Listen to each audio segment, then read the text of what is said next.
আসসালামু আলাইকুম ওয়া রাহমাতুল্লাহি ওয়া বারাকাতুহু। বিসমিল্লাহির রহমানির রহিম। সকল প্রশংসা সেই আল্লাহর জন্য, যিনি আমাদের সৃষ্টি করেছেন এবং দেহ ও আত্মার মাধ্যমে আমাদের জীবনে গভীর অর্থ খুঁজে পাওয়ার সুযোগ দিয়েছেন। আজকের পর্বে আমরা আলোচনা করব দেহ ও আত্মার ধারণা নিয়ে, যা সুফি দর্শনের অন্যতম ভিত্তি। এখন আমরা জানব আমরা কি, আমাদের মধ্যে দেহের ভূমিকা কি, আর আত্মারই বা গুরুত্ব কি। সুফি দর্শনে দেহ হলো এক বাহ্যিক পাত্র বা কাঠামো, আর আত্মা হলো সে পাত্রের মূল নির্যাস। এই দেহ ও আত্মার মিলেই আমরা পূর্ণ। এখানে একটি উদাহরণ দেওয়া যেতে পারে, যেমন একটি প্রদীপে আলো তখনই সম্ভব যখন তার ভিতরে তেল থাকে। তেল হলো আত্মা আর প্রদীপ হলো দেহ। এখন আমরা জানব দেহ কি। আমাদের এই মানব দেহ হচ্ছে একটি অস্থায়ী অবকাঠামো, যা ইবাদত করা, সেবা করা এবং আল্লাহর নৈকট্য লাভ করার জন্য তৈরি করা হয়েছে। এখানে একটি কোরআনের বাণীতে বলা হয়েছে, তিনি মানুষকে কাদামাটি থেকে সৃষ্টি করেছেন। সূরা রহমান আয়াত 14। এই আয়াত আমাদের দেহে দৈহিক সত্তার উৎস তুলে ধরে। এখন আমরা জানব আত্মা কি। আত্মা হলো আল্লাহর পক্ষ থেকে একটি বিশেষ আমানত। এটি দেহকে জীবিত রাখে এবং আমাদের সত্তার আধ্যাত্মিক দিক নির্দেশ করে। এখানে একটি কোরআনের বাণীতে বলা হয়েছে, আর তারা তোমাকে আত্মা সম্পর্কে জিজ্ঞাসা করে, বলুন, আত্মা আমার রবের আদেশের বিষয়। সূরা বনী ইসরাঈল আয়াত 85। এখন আমরা জানব দেহ ও আত্মার আন্তঃসম্পর্ক। সুফি দর্শনে দেহ ও আত্মার সম্পর্কে একটি গাড়ি ও এর চালকের সাথে তুলনা করা হয়। দেহ হলো বাহ্যিক গাড়ি, আর আত্মা হলো চালক, যা দেহকে সঠিক পথে চালিত করে। এখানে জিকিরের উদাহরণ দেয়া হলো। দেহের প্রতিটি অঙ্গ আল্লাহর জিকিরে ব্যবহৃত হতে পারে, যেমন চোখ দিয়ে আল্লাহর সৃষ্টি দেখার দেন,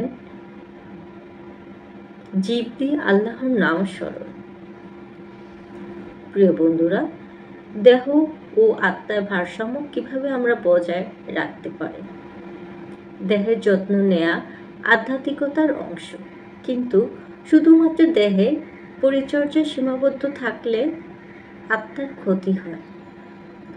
সুফি দর্শনে আমাদের শেখায় আত্মার পরিপূর্ণতা দেহকে আল্লাহ ইবাদতে ব্যবহার করার মাধ্যমেই সম্ভব।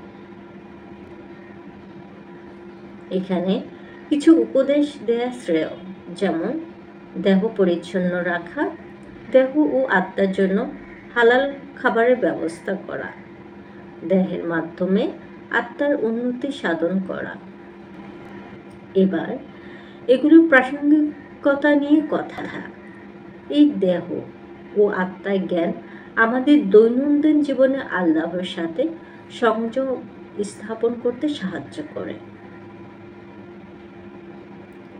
সুপ্রিয় বন্ধুরা, দেহ একটি মসজিদ হিসেবে কল্পনা করুন, যেখানে আত্মা হলো ইমাম। বন্ধুরা, আজকে পর্বে আমরা শিখলাম দেহ ও আত্মার মধ্যে কিভাবে একটি গভীর সংযোগ রয়েছে। এই সংযোগকে উপলব্ধি করা আমাদের আধ্যাত্মিক জীবনের জন্য অত্যন্ত গুরুত্বপূর্ণ। পরবর্তী পর্বে আমরা জানব কিভাবে দেহ তথ্যের মাধ্যমে সৃষ্টি রহস্য অনুধাবন করা যায়। খুদা হাফেজ।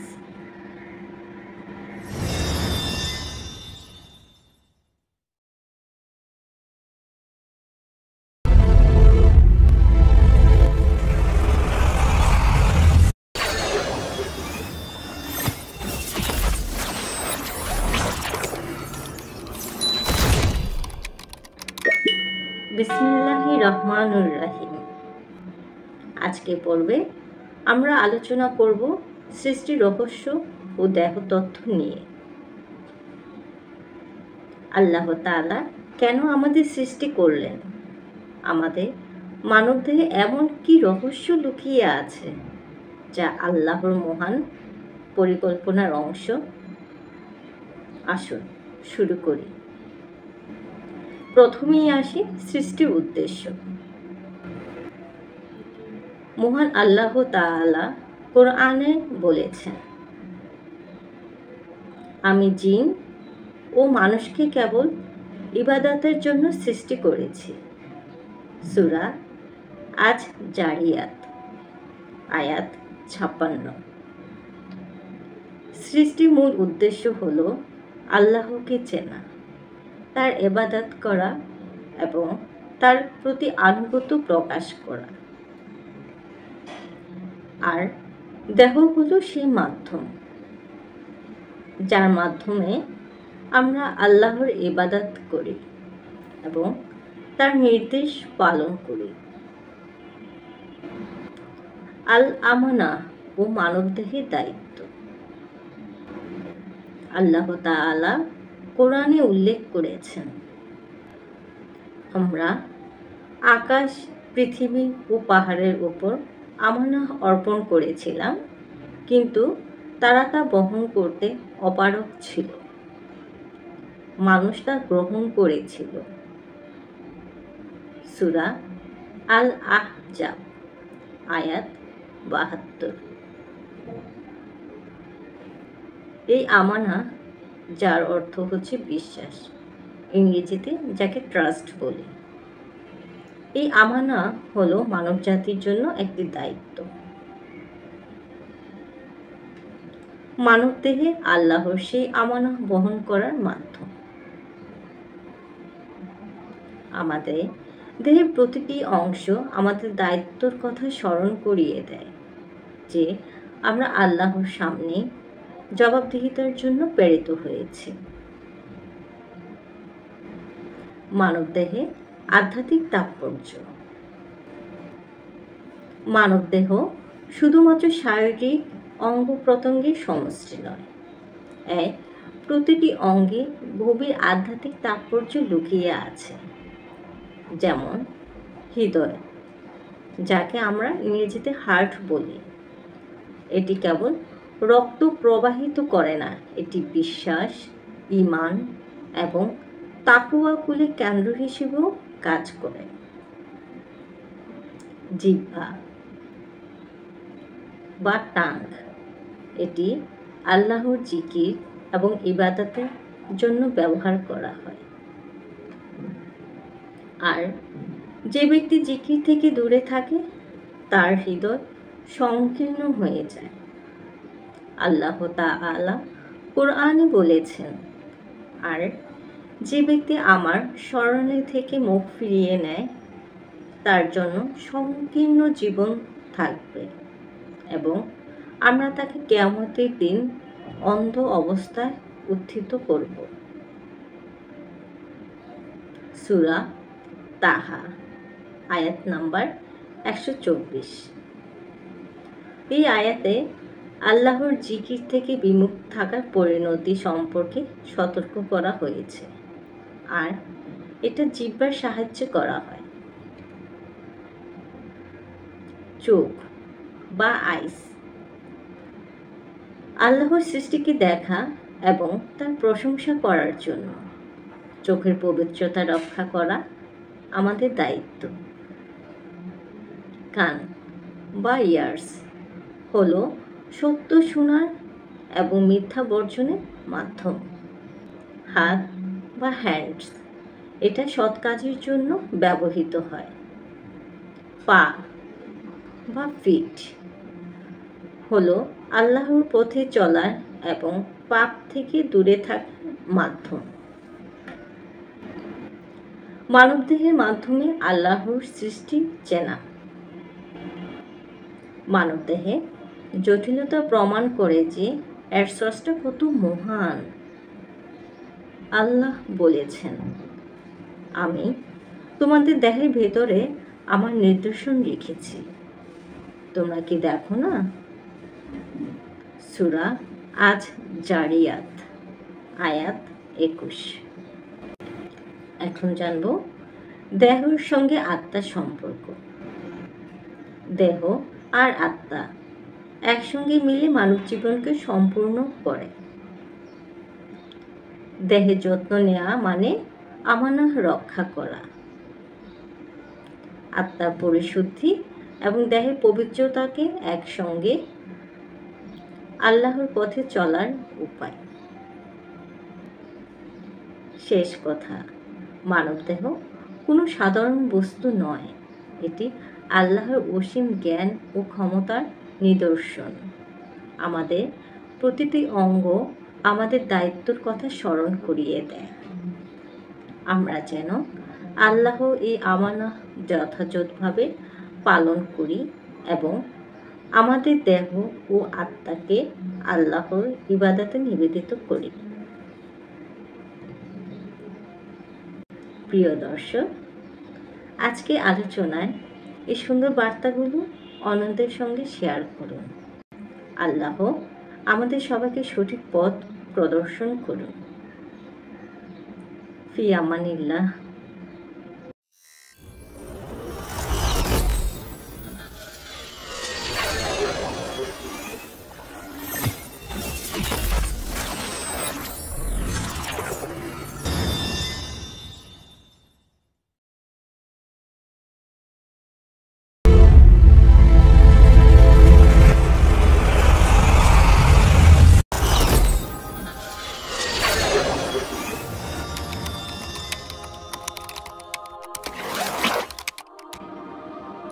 প্রিয় বন্ধুগণ, আসসালামু আলাইকুম ওয়া রাহমাতুল্লাহি ওয়া বারাকাতুহু। বিসমিল্লাহির রহমানির রহিম। আজকে তৃতীয় পর্বে আমরা এক অপার আধ্যাত্মিক জ্ঞান নিয়ে আলোচনা গভীরে যাব, আর তা হলো লতিফায়ে সিত্তা বা 6 লতিফা।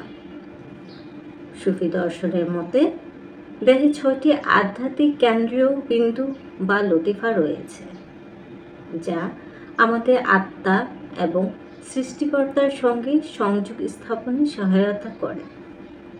চলুন আজ আমরা এই কেন্দ্রগুলোর অবস্থান, কার্যকারিতা এবং এগুলোর আধ্যাত্মিক চর্চার গুরুত্ব সম্পর্কে জানি। এখন আমরা জানব লতিফায়ে সিত্তা বা 6 লতিফার একটি সংক্ষিপ্ত পরিচিতি। সুফি দর্শনের মতে লতিফায়ে সিত্তা হলো 6টি আধ্যাত্মিক কেন্দ্র, যা মানবদেহের মধ্যে ছড়িয়ে আছে। এগুলো হলো: 1 কালব, 2 রূহ, 3 সির, 4 খাফি, 5 আকফা এবং 6 নাফস।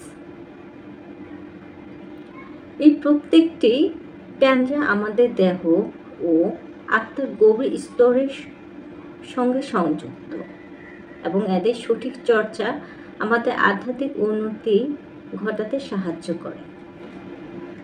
এখন আমরা জানব প্রতিটি কেন্দ্রের অবস্থান, কাজ এবং আধ্যাত্মিক গুরুত্ব। প্রথমে আসা যায় কালব। কালব এর অবস্থান বুকের বাম পাশে। কালব এর কাজ হলো এটি ভালোবাসা এবং বিশ্বাসের কেন্দ্র। কালবের মাধ্যমে আমরা সৃষ্টিকর্তার প্রতি ভালোবাসা অনুভব করি। এখন আসা যায় কালব এর গুরুত্ব নিয়ে। এটি আমাদের হৃদয়ের পবিত্রতা এবং আত্মার প্রার্থনার জন্য অপরিহার্য। কাল্প শুদ্ধ হলে হৃদয় আলোকিত হয়। রূহ। রূহ এর অবস্থান বুকের ডান পাশে। রূহ এর কাজ হলো এটি আত্মার শুদ্ধতার কেন্দ্র। এটি আমাদের সৃষ্টি আসল উদ্দেশ্যের দিকে নিয়ে যায়। রূহ এর গুরুত্ব হলো চর্চার মাধ্যমে আমাদের অন্তর্নিহিত শক্তি জাগ্রত হয় এবং আমরা পরম সত্যের প্রতি অগ্রসর হই। এখন আসা যায় সির। সির এর অবস্থান হৃদয়ের মাঝখানে বা মাঝামাঝি। সির এর কাজ হলো এটি রহস্য ও গোপন জ্ঞানের কেন্দ্র হিসেবে কাজ করে। সির এর গুরুত্ব। সির আমাদের গভীর ধ্যান এবং সৃষ্টিকর্তার সঙ্গে সরাসরি সংযোগ ঘটায়। খাফি। খাফি এর অবস্থান গলার কাছে। খাফি এর কাজ হলো এটি অন্তর্নিহিত আলো এবং জ্ঞানের কেন্দ্র হিসেবে কাজ করে। খাফি এর গুরুত্ব। খাফি মাধ্যমে আমরা আধ্যাত্মিক আলো অর্জন করি এবং সৃষ্টির প্রকৃত অর্থ উপলব্ধি করি। এখন আসা যাক আকফা। আকফা এর অবস্থান মাথার কেন্দ্রে। আকফা এর কাজ হলো এটি আত্মার চূড়ান্ত কেন্দ্রীয় বিন্দু হিসেবে কাজ করে। আকফা এর গুরুত্ব। আকফা আমাদের সৃষ্টিকর্তার সঙ্গে একাত্ম হওয়ার চূড়ান্ত স্তরে নিয়ে যায়।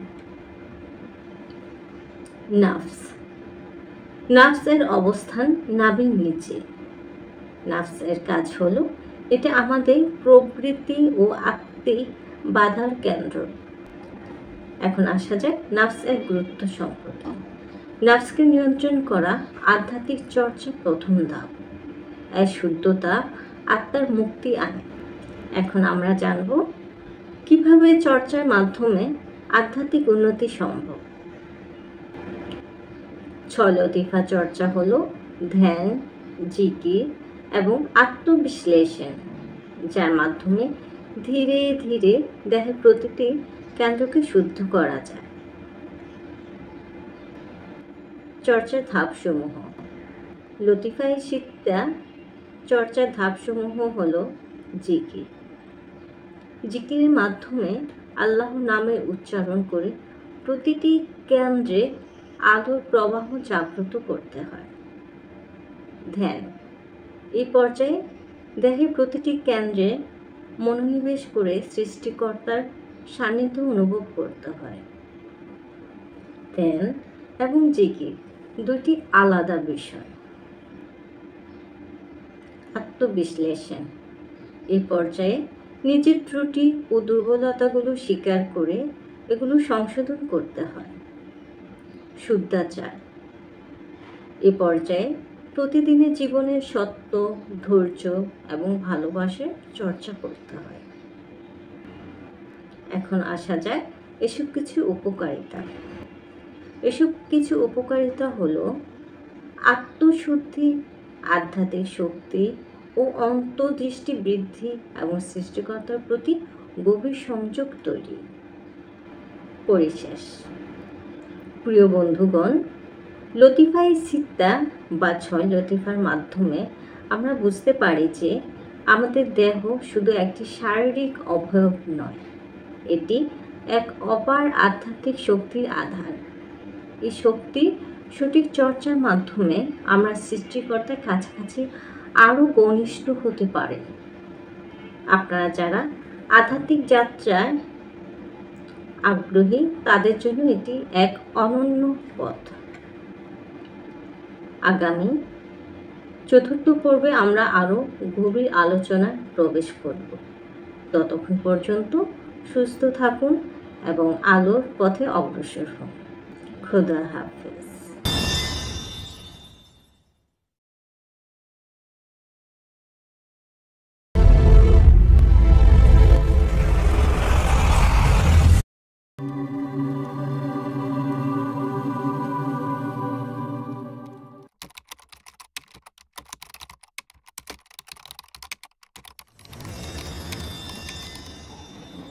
আসসালামু আলাইকুম রহমতুল্লাহি ওবারাকাতুহ।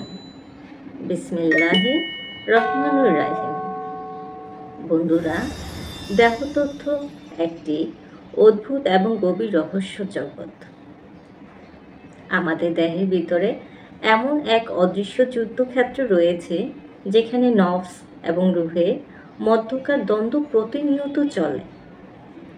আজকে চতুর্থ পর্বে আমরা জানব নফস ও রুহ কী, নফসের স্তরগুলো এবং নফসের শুদ্ধিকরণের প্রভাব সম্পর্কে।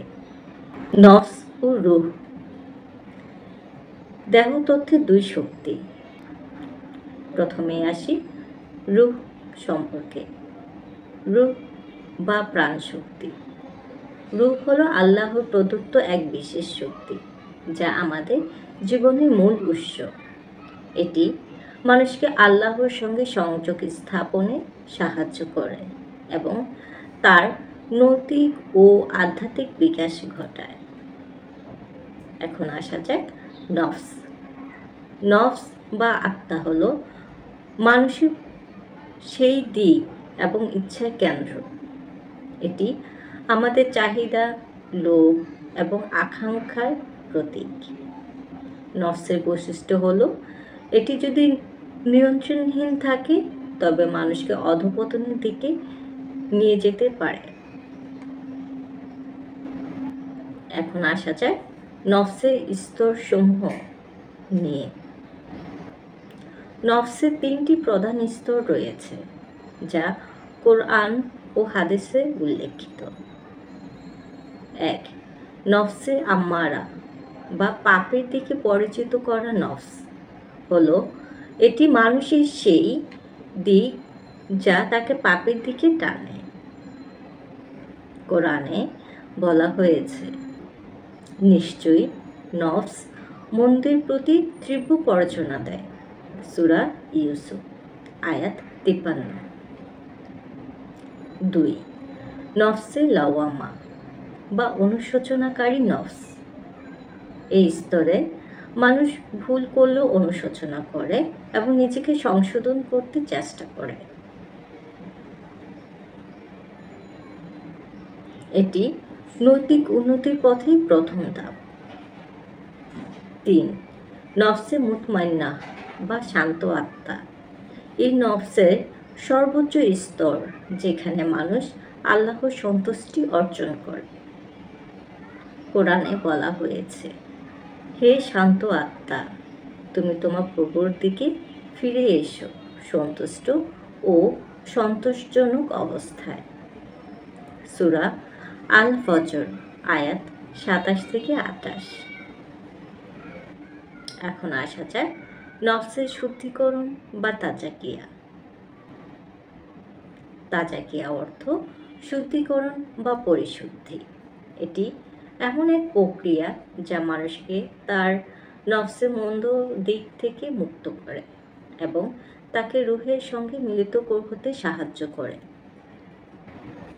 এখন আমরা জানব শুদ্ধিকরণের উপায় সম্পর্কে। প্রথমে আসা যাক ইবাদত ও দোয়া।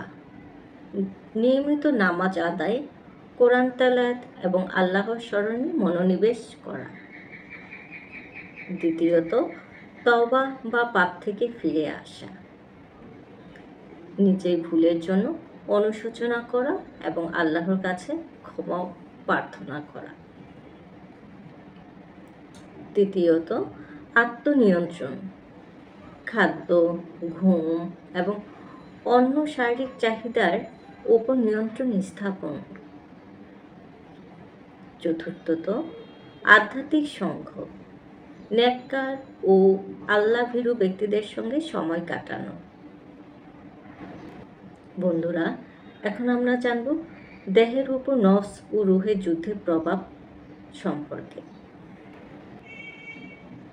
নফসে দিক প্রশমিত হলে দেহের মধ্যে অস্থিরতা এবং মানসিক চাপ বৃদ্ধি পায়।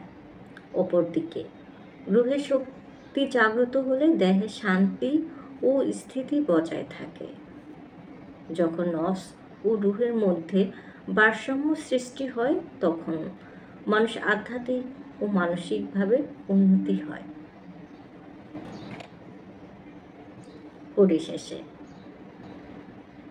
বন্ধুরা, নফস ও রুহের এই দ্বন্দ্ব আমাদের প্রতিদিনের জীবনের অংশ। এই যুদ্ধে বিজয়ী হতে হলে আমাদের নফসকে পরিশুদ্ধ করতে হবে এবং রুহের শক্তিকে জাগ্রত করতে হবে। তাজাকিয়ার মাধ্যমে আমরা আল্লাহর নৈকট্য লাভ করতে পারি এবং দেহতত্ত্বের এই যুদ্ধক্ষেত্রকে প্রশান্তির স্থানে পরিণত করতে পারে। আপনার মতামত ও প্রশ্ন জানাতে ভুলবেন না। আবারও দেখা হবে পরবর্তী পর্বে। আল্লাহ হাফিজ।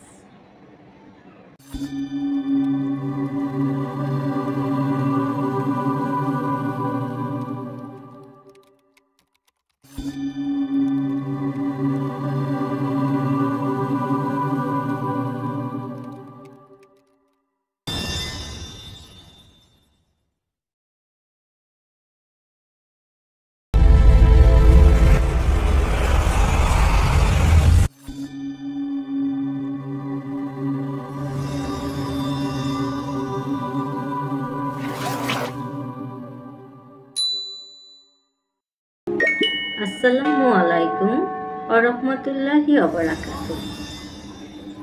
বিসমিল্লাহির রহমানির রহিম। আজকে পঞ্চম পর্বে আলোচনার বিষয় হলো দেহকে শুদ্ধ রাখার পন্থা এবং এটি কিভাবে আমাদের ইবাদত ও রুহানি জীবনের অংশ। আমাদের শরীর আল্লাহর পক্ষ থেকে একটি আমানত, যা আমরা ইবাদত ও নেক কাজের জন্য ব্যবহার করি। তাই দেহকে শুদ্ধ রাখা অত্যন্ত গুরুত্বপূর্ণ। চলুন আজ এই বিষয়ে গভীরে প্রবেশ করি। প্রথম অংশ, দেহ শুদ্ধ রাখার উদ্দেশ্য। আমাদের দেহ শুধু একটি শারীরিক কাঠামো নয়, এটি আল্লাহর নেয়ামত। আল্লাহ তাআলা পবিত্র কোরআনে বলেছেন, তোমরা নিজেদেরকে এবং তোমাদের পরিবারকে জাহান্নামের আগুন থেকে রক্ষা করো। এই আয়াত আমাদের মনে করিয়ে দেয় যে দেহকে শুদ্ধ রাখা ইবাদতের অংশ। এখন আসা যাক এর প্রয়োজনীয়তা নিয়ে। আল্লাহর ইবাদতে মনোযোগী হওয়ার জন্য দেহকে শুদ্ধ ও পরিচ্ছন্ন রাখা অপরিহার্য। সুস্থ দেহে ইবাদত ও নেক কাজ করা সহজ হয়। দ্বিতীয় অংশ, হালাল খাবারের গুরুত্ব। আমরা যা খাই তা আমাদের শরীর ও আত্মাকে প্রভাবিত করে। কোরআনের নির্দেশনা, হে মানব জাতি, যা কিছু পৃথিবীতে রয়েছে তা থেকে হালাল ও পবিত্র আহার করো। সূরা বাকারা আয়াত 168। হালাল খাবার শুধু শারীরিক সুস্থতার জন্য নয়, বরং রুহানি উন্নতির জন্য অপরিহার্য। এখন আসা যাক কিভাবে হালাল খাবার আমাদের রুহানি জীবনকে প্রভাবিত করে। যেমন 1. ইবাদতে মনোযোগ বৃদ্ধি পায়। 2. আত্মার শান্তি পায় এবং সৃষ্টিকর্তার সঙ্গে সম্পর্ক গভীর হয়। 3. হারাম খাবার রুহানির উন্নতিকে বাধাগ্রস্ত করে। তৃতীয় অংশ, শারীরিক পরিচ্ছন্নতা ও নিয়মিত ইবাদতের গুরুত্ব।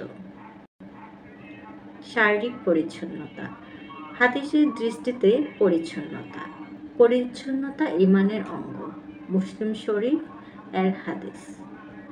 নিয়মিত ওযু, গোসল এবং পোশাকের পরিচ্ছন্নতা আমাদের মন ও শরীরকে শুদ্ধি রাখে। নিয়মিত ইবাদতের প্রভাব। নিয়মিত ইবাদতে দেহে প্রশান্তি আসে ও আত্মার প্রশান্তি পাওয়া যায়। ইবাদত আমাদের মন ও শরীরের মধ্যে ভারসাম্য বজায় রাখে। চতুর্থ অংশ, খাদ্যাভ্যাস ও রুহানি চর্চার সম্পর্ক। প্রিয় বন্ধুরা, দেহ এবং আত্মা একে অপরের সঙ্গে জড়িত। যদি খাবার পবিত্র হয় তাহলে আত্মা ও রুহানি আলো পায়। সঠিক খাদ্যাভ্যাস রোজা, দোয়া এবং জিকিরের সহায়তা করে। উদাহরণস্বরূপ বলা যায়, একজন সৎ মানুষ প্রতিদিন পবিত্র খাবার গ্রহণ করে, যা তাকে ইবাদতে মনোযোগী করে তোলে এবং রুহানি শক্তি দেয়। পঞ্চম অংশ, সৃষ্টি রহস্য ও দেহতত্ত্ব। আমাদের দেহ আল্লাহ সৃষ্টি এক অপূর্ব নিদর্শন। প্রতিটি প্রত্যঙ্গ আল্লাহ ইবাদতের জন্য তৈরি। আমাদের দেহ আমাদেরকে সৃষ্টিকর্তা অনন্ত করুণা ও ক্ষমতার কথা স্মরণ করিয়ে দেয়। এখন আসা যায় দেহতত্ত্বের সিরিজের ভূমিকা নিয়ে। দেহতত্ত্বে প্রতিটি অংশ আমাদের ইবাদতে গুরুত্ব তুলে ধরে। আল্লাহ আমাদের দেহে যে রহস্যময় শক্তি দিয়েছেন তা আমাদের আত্মার সঙ্গে সরাসরি যুক্ত। প্রিয় দর্শক, আমাদের দেহ শুদ্ধ রাখার মাধ্যমে আমরা আল্লাহর প্রতি কৃতজ্ঞতা প্রকাশ করতে পারি। হালাল খাবার গ্রহণ করা, শারীরিক পরিচ্ছন্নতা বজায় রাখা এবং নিয়মিত ইবাদত করা, এই সবই দেহ ও আত্মাকে আল্লাহর পথে পরিচালিত করে। আসুন আমরা দেহ ও আত্মার আমানত সঠিকভাবে রক্ষা করি এবং আল্লাহ ইবাদতের জন্য নিজেকে প্রস্তুত রাখি। ধন্যবাদ সকলকে।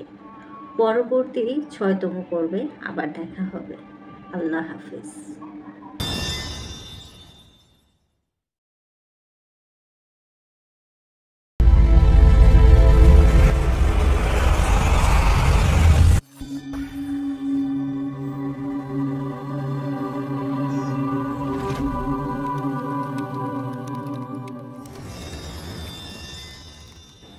আসসালামু আলাইকুম ওয়া রাহমাতুল্লাহি ওয়া বারাকাতুহু। বিসমিল্লাহির রহমানির রহিম। আজকে আলোচনার বিষয় সৃষ্টি মূল শক্তি এবং মানবদেহে সেই শক্তি বহিঃপ্রকাশ। সৃষ্টি মূল শক্তিকে আমি 4 ধাপে আলোচনা করছি, যাতে করে সকল ধর্মপ্রাণ ভাই ও বোনদের বুঝতে সুবিধা হয়। যেমন 1. সৃষ্টি মূল শক্তি। 2. দেহতত্ত্বের শক্তির কেন্দ্র, চক্র ও নাড়ি। 3. সৃষ্টির রহস্য। এবং 4. আজকে চর্চা। প্রথমে আমরা আসি 1. সৃষ্টির মূল শক্তি। আলোর উৎসই হচ্ছে সৃষ্টি মূল শক্তি।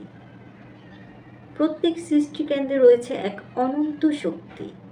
এই শক্তিকে আমরা কেউ বলি নূর, কেউ বলি চেতনা, আবার কেউ বলি জীবনী শক্তি।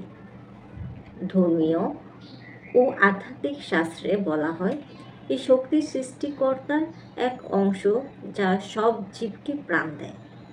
এই শক্তির মাধ্যমে সৃষ্টি হয়েছে জগতের প্রতিটি উপাদান, জীব, প্রকৃতি, এমনকি মহাবিশ্বের প্রতিটি কণা। মানবদেহে এই শক্তি কিভাবে কাজ করে সে সম্পর্কে এখন জানব। দেহে প্রতিটি কোষে রয়েছে প্রাণশক্তি বা চেতনা।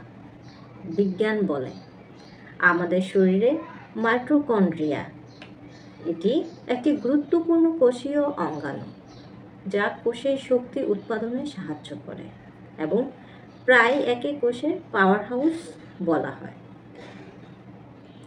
এই মাইটোকন্ড্রিয়া শক্তি উৎপন্ন করে। আধ্যাত্মিক দৃষ্টিকোণ থেকে এটি আত্মার শক্তির বহিঃপ্রকাশ। 2. দেহতত্ত্বের শক্তি কেন্দ্র, চক্র ও নাড়ি।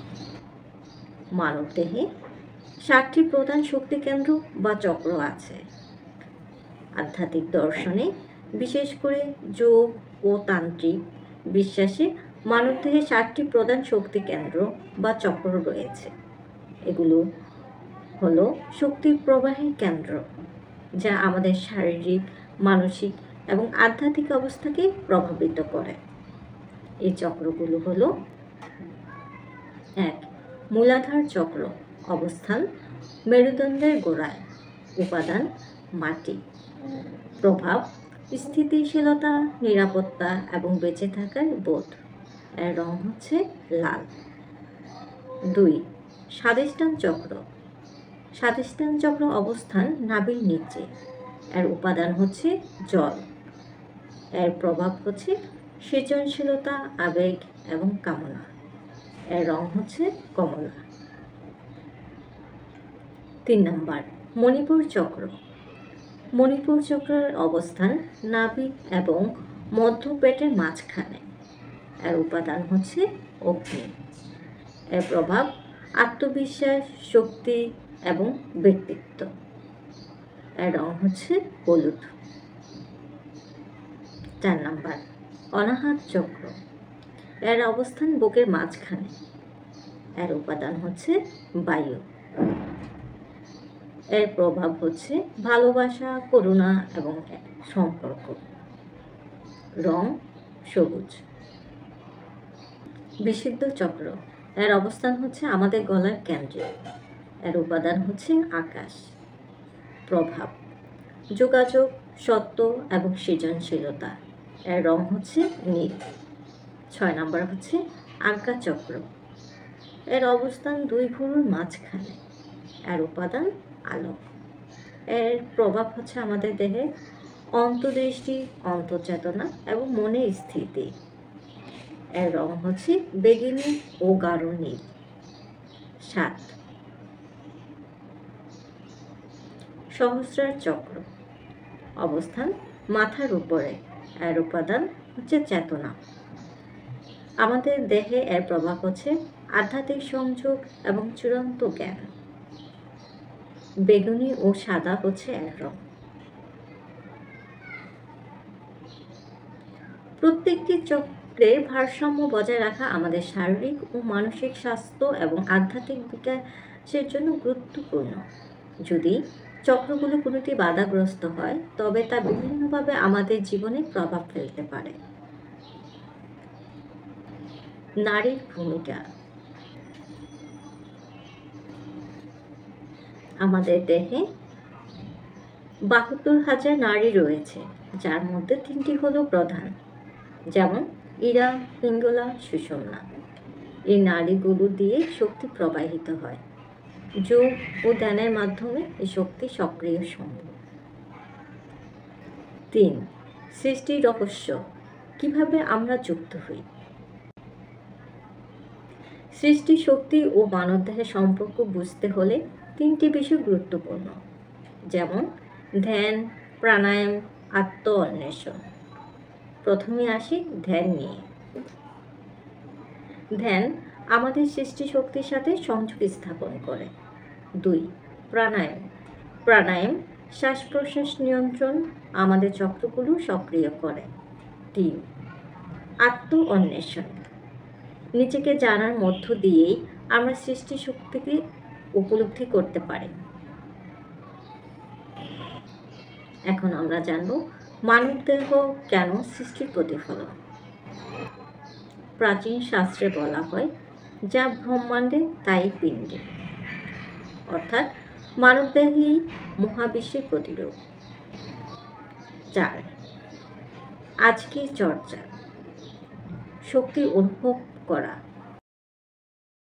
বন্ধুরা, আজকের চর্চা আমরা শক্তি উপলব্ধির জন্য একটি সহজ ধ্যান প্রক্রিয়া শিখব, যেমন 1 আরামে বসুন এবং চোখ বন্ধ করুন। 2 ধীরে ধীরে শ্বাস নিন এবং মনে করুন প্রতিটি শ্বাসে আপনি সৃষ্টির শক্তি গ্রহণ করছেন। 3 মনের চোখে কল্পনা করুন আপনার দেহের প্রতিটি কোষ সে শক্তি দ্বারা আলোকিত হচ্ছে। 4 কয়েক মিনিট এভাবেই থাকুন এবং দেহের ভিতরে শক্তি প্রবাহ অনুভব করুন। পরিশেষে, সৃষ্টির রহস্য কখনো পুরোপুরি বোঝা সম্ভব নয়, কিন্তু আমরা এই রহস্যকে উপলব্ধি করতে পারি মানবদেহের গভীরতর শক্তি চর্চা ও ধ্যানের মাধ্যমে। বন্ধুরা, আজকের পর্বে এই পর্যন্তই। সৃষ্টি রহস্য ও দেহতত্ত্ব সিরিজে পরবর্তী পর্বে আমরা আরও গভীর আলোচনায় যাব। হোয়াইট বক্সের সাথে থাকুন এবং নিজের আধ্যাত্মিক যাত্রায় অগ্রসর হন। ধন্যবাদ।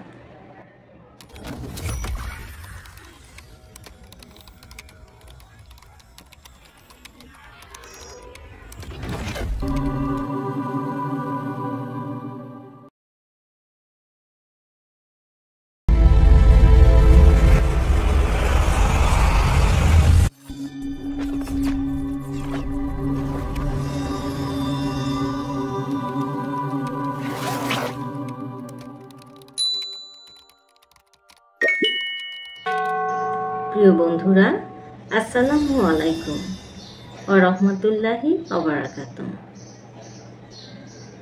সৃষ্টি রহস্য ও দেহতত্ত্ব সিরিজে সপ্তম পর্বে আমরা গভীরভাবে আলোচনা করব সুফি অনুশীলনের মাধ্যমে দেহতত্ত্ব চর্চার বিষয়ে। আজকের বিষয় হলো ধ্যান, জিকির এবং মোরাকাবার মাধ্যমে দেহতত্ত্বের গভীর চর্চা, সুফিদের অভিজ্ঞতা এবং বর্তমান সময়ে এর প্রাসঙ্গিকতা। প্রথমেই আসি দেহ ও সুফি অনুশীলনের ভূমিকা নিয়ে। সুফিবাদে দেহ শুধু শারীরিক উপাদান নয়, বরং এটি আত্মা, মন এবং আল্লাহর প্রতি গভীর সংযোগের একটি বাহন। ধ্যান হলো নিজেকে চেতনা গভীরে নিয়ে যাওয়ার প্রক্রিয়া। এটি দেহ ও আত্মার মধ্যে একটি সেতুবন্ধন তৈরি করে।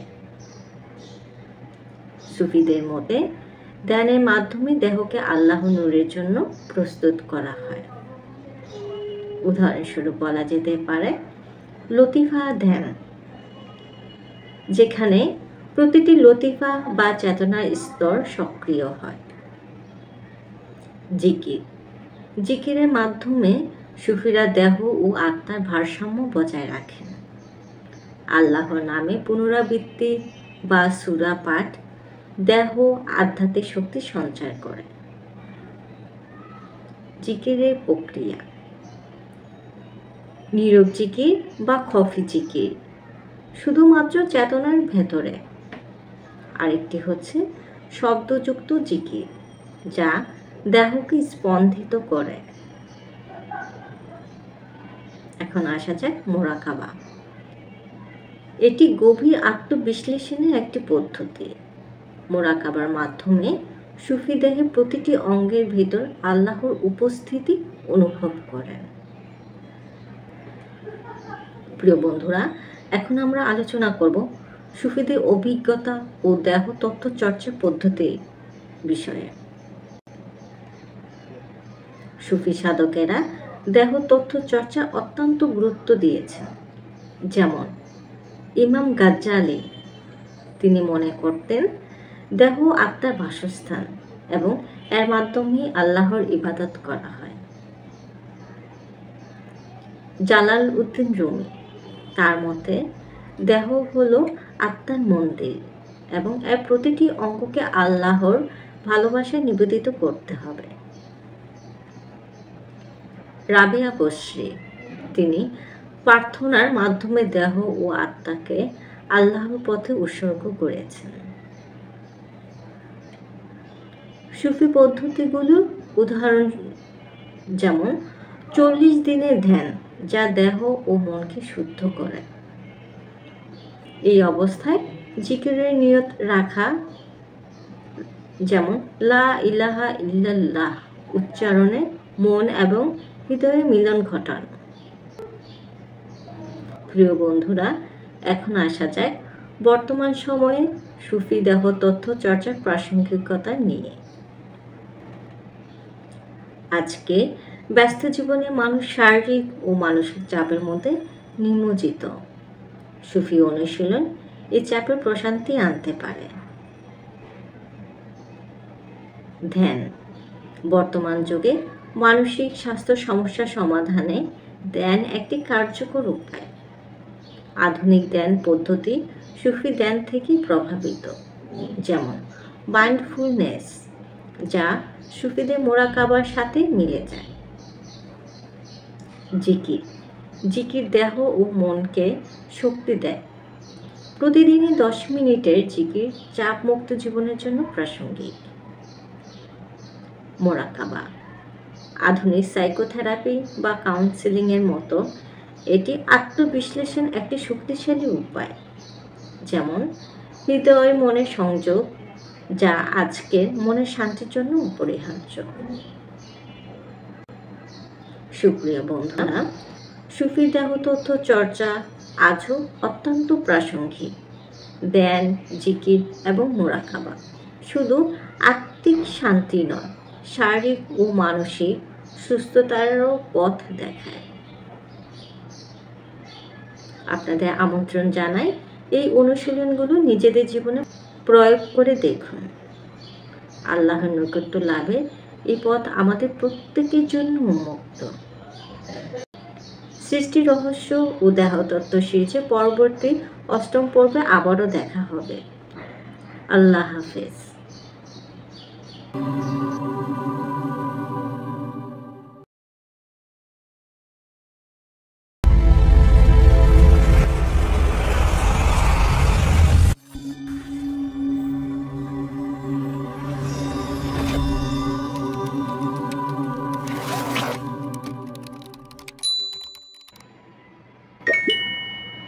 আসসালামু আলাইকুম ওয়া রাহমাতুল্লাহি ওয়া বারাকাতুহু। বিসমিল্লাহির রহমানির রহিম। সম্মানিত দর্শক, সৃষ্টি রহস্য ও দেহতত্ত্ব সিরিজে আজকে শেষ পর্বে আপনাদের সবাইকে জানাই আন্তরিক শুভেচ্ছা। আজ আমরা আলোচনা করব দেহ ও আত্মার মিলন, যা মানুষকে তার স্রষ্টার নৈকট্য লাভে সহায়তা করে। এখন আসা যায় দেহ ও আত্মার সংযোগ নিয়ে। দেহ ও আত্মার সংযোগ হলো আল্লাহর নৈকট্যর পথে যাত্রা। আমাদের শরীর এবং আত্মা আল্লাহর সৃষ্টি এক অপূর্ব নিদর্শন। দেহ হচ্ছে বাহ্যিক কাঠামো আর আত্মা তার প্রাণশক্তি। এই দুয়ের সমন্বয়েই আমাদের জীবনকে পরিপূর্ণতা দেয়। যখন দেহ আল্লাহর আদেশ মেনে চলে এবং আত্মা তার প্রতি সমর্পিত হয়, তখনই আমরা আল্লাহর নৈকট্য অনুভব করতে পারি। কোরআনের ভাষায় বলা হয়েছে, আমি মানুষকে সৃষ্টি করেছি এবং তার অন্তরে আমার নূর দিয়েছি। জীবনে প্রতিটি ক্ষেত্রে দেহ তথ্যের প্রয়োগ। এই সিরিজে আমরা জেনেছি দেহতত্ত্বের বিভিন্ন দিক এবং তার তাৎপর্য। এখন প্রশ্ন হল, এই জ্ঞান কিভাবে আমাদের দৈনন্দিন জীবনে কাজে লাগানো যায়? 1. ইবাদত ও দৈনন্দিন কাজের ভারসাম্য। দেহকে পরিশ্রম করানো এবং আত্মাকে আল্লাহ স্মরণে নিয়োজিত রাখা। সালাত, রোজা, জাকাতের মতো ইবাদত দেহ ও আত্মার সমন্বয় ঘটায়। 2. মন ও হৃদয়ে প্রশান্তি। দেহকে বিশ্রাম দিন এবং আত্মার প্রশান্তি দিন। তাসবিহ এবং দোয়ার মাধ্যমে আল্লাহর কাছে আত্মসমর্পণ করুন। 3. সমাজ ও পারস্পরিক সম্পর্ক। দেহতত্ত্ব আমাদের শিখিয়েছে যে সকল মানুষ একই স্রষ্টার সৃষ্টি, তাই পারস্পরিক সহানুভূতি ও সহমর্মিতা থাকা উচিত। দর্শকের জন্য চূড়ান্ত বার্তা।